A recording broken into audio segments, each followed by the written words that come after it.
Mr. Buffett and Mr. Munger. Hi. Hi. My name is Daphne. I'm 13 years old, and this is my 6th annual Berkshire Hathaway shareholders meeting.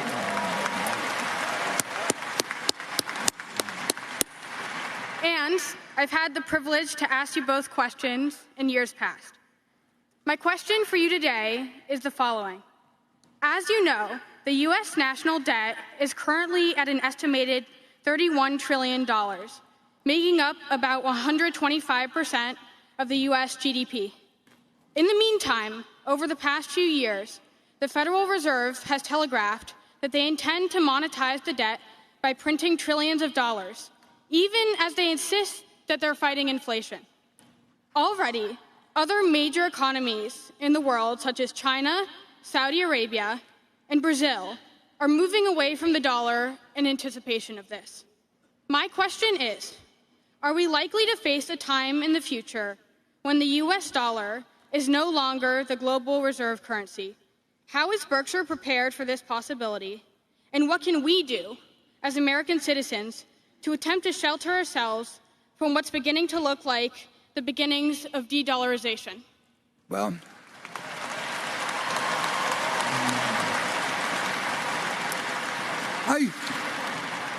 I should ask you to come up here and answer some questions. I mean, it's very interesting. I mean, we are the reserve currency, and I see no option for any other currency to be the reserve currency. And I think that nobody understands the situation better than Jay Powell. But he's not in control of fiscal policy, and every now and then he drops a few hints. And there was no question that when the pandemic broke out, I mean, it was a semi-war-like situation, but nobody knows how far you can go with the paper currency before it gets out of control. And particularly if you're the world's reserve currency. Nobody knows the answer to that. And you don't want to try and pick out the point at where it does become a problem, because then it's all over. I think we should be very careful. I mean, we all learned Keynesianism, and we applied it in World War II to the advantage of the country. And we did everything we could to prevent inflation during the war. And then the war ended in August of 45. And I think in January 46, and I'm not giving you exact figures at all now, but in January 46, I think the rate of inflation was at something like 1% or thereabouts. And by the end of the year, I think it was at like 15%. And again, I'm doing this from long memories. But it's easy for America to do a lot.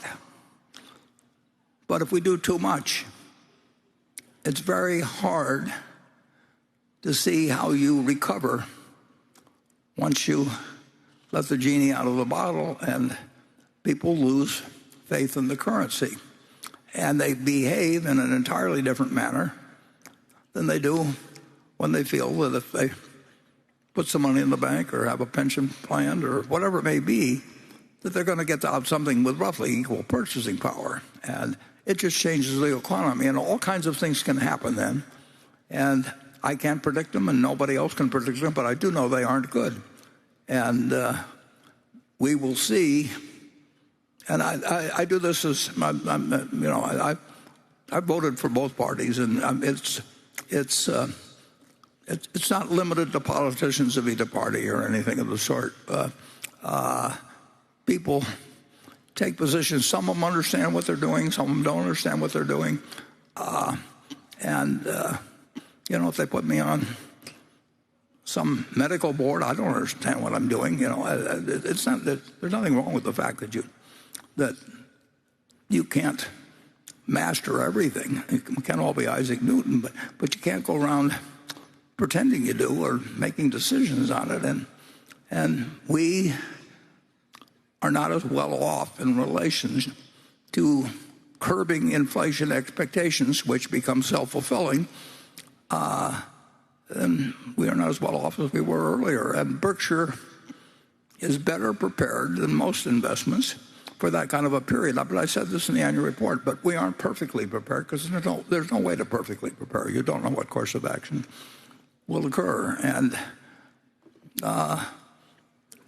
it's a very political decision now. It's a tribal decision to some degree.